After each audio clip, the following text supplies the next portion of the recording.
নমস্কাৰ সকলোকে স্বাগতম জনাইছো নিমাত ষ্টাডি পইণ্ট চেনেলটোলৈ।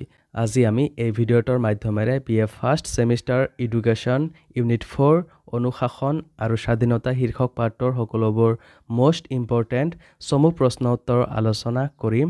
আজিৰ এই ভিডিঅ'টোত আমি যিবোৰ প্ৰশ্ন উত্তৰ আলোচনা কৰিম এইবোৰ প্ৰশ্ন উত্তৰ তোমালোকৰ এক্সামত প্ৰায়ে আহি থাকে। সো ভিডিঅ'টো প্লিজ শেষলৈকে চাবা। যদি তুমি এতিয়ালৈকে এই চেনেলটো সাবস্ক্ৰাইব কৰা নাই তেন্তে প্লিজ চেনেলটো সাবস্ক্ৰাইব কৰি দিবা আৰু এইটো ভিডিঅ' তোমালোকৰ বন্ধু-বান্ধৱী অথবা এডুকেশ্যনৰ হোৱাটছআপ গ্ৰুপত শ্বেয়াৰ কৰি দিবা। মৰমৰ ছাত্ৰ-ছাত্ৰীসকল, এইটো ভিডিঅ'ৰ ডেছক্ৰিপশ্যনত BA ফাৰ্ষ্ট ছেমিষ্টাৰ এডুকেশ্যনৰ সকলো ইউনিটৰ ভিডিঅ'ৰ প্লেলিষ্টৰ লিংক দিয়া আছে। তাত ক্লিক কৰি তোমালোকে সকলো ইউনিটৰ ভিডিঅ'বোৰ চাই ল'বা। ব'লা তেন্তে বেছি পলম নকৰি আজিৰ ভিডিঅ'টো আমি আৰম্ভ কৰোঁ। চমু প্ৰশ্ন উত্তৰ। 1 নম্বৰ প্ৰশ্ন, অনুশাসন কি? উত্তৰ, অনুশাসনৰ সাধাৰণ অভিধানিক অৰ্থ হৈছে আমাৰ চিন্তা, ভাৱনা, আকাংক্ষাক সংযত ৰাখি আৰু আনৰ অধীনত থকা ব্যৱহাৰ বা স্বাধীন আচৰণৰ নিয়ন্ত্ৰণক অনুশাসন বা শৃংখলা বোলা হয়। সমাজত স্বীকৃত কাৰ্য আচৰণ আৰু নিয়ম নীতি মানি ডাঙৰ সৰুৰে পৰা শিশুক শিক্ষাদান কৰা হয়, যাতে ডাঙৰ হৈ তেওঁলোকে সমাজত নিজকে খাপ খুৱাই ল'ব পাৰে। যেনে নিয়ম মতে চলা, ডাঙৰক সন্মান জনোৱা, পৰিচ্ছন্ন আৰু পৰিষ্কাৰ হৈ থকা আদি বহু কাম শিশুৱে ডাঙৰৰ পৰা শিকে আৰু এইবোৰৰ দ্বাৰা ভৱিষ্যতে সমাজত খাপ খুৱাই ল'বলৈ সহজ হয় এনে অনুশাসন। অনুশাসন সাধাৰণতে দুবিধ, 1 বাহ্যিক আৰু 2 আভ্যন্তৰীণ। 2 নম্বৰ প্ৰশ্ন, শিক্ষাৰ্থীৰ জীৱনত অনুশাসন কিয় প্ৰয়োজন?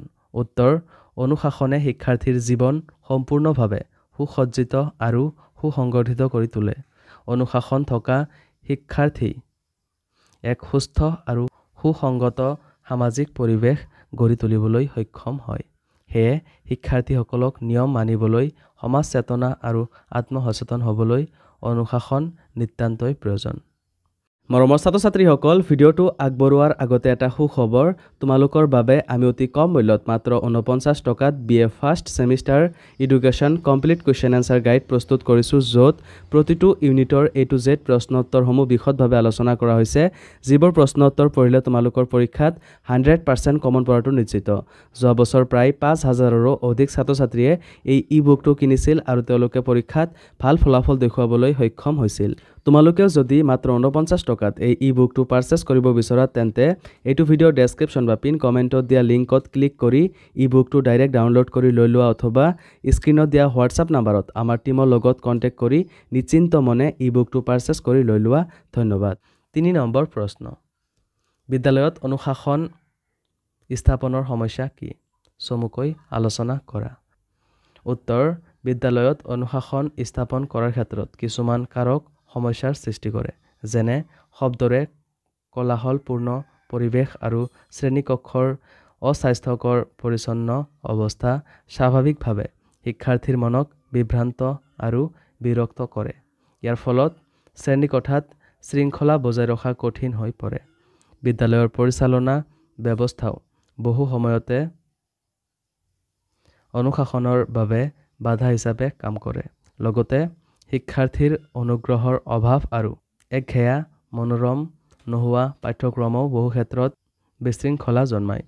শৃংখলা বজাই ৰখাত শিক্ষকৰ ব্যক্তিত্ব, দক্ষতা, চৰিত্ৰ আৰু নিয়মানুৱৰ্তিতাৰ অভাৱৰো প্ৰভাৱ পৰে, যাৰ বাবে বিদ্যালয়ত অনুশাসন ৰক্ষা কৰাটো সহজ নহয়। 4 নম্বৰ প্ৰশ্ন, অনুশাসন আৰু আদেশৰ পাৰ্থক্য লিখা। উত্তৰ, অনুশাসন আৰু আদেশৰ পাৰ্থক্য হ'ল: ক. অনুশাসন অন্তৰ্জাত হয়, আনহাতে আদেশ বহিৰ্জাত। খ. অনুশাসন এক স্থায়ী অৱস্থা, আনহাতে আদেশ এক সাময়িক অৱস্থা। গ. অনুশাসনত স্বতঃস্ফূৰ্ততা থাকে, আনহাতে আদেশত স্বতঃস্ফূৰ্ততা নাথাকে। ঘ. অনুশাসন স্থাপনৰ ক্ষেত্ৰত ব্যক্তিৰ নিজস্ব ভূমিকা প্ৰধান, আনহাতে আদেশত নিয়ন্ত্ৰণকাৰীৰ ভূমিকা প্ৰধান। ঙ.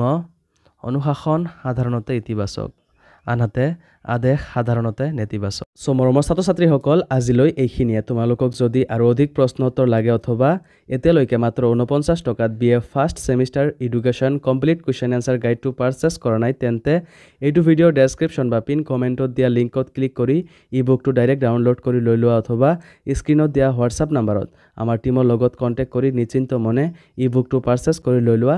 ধন্যবাদ।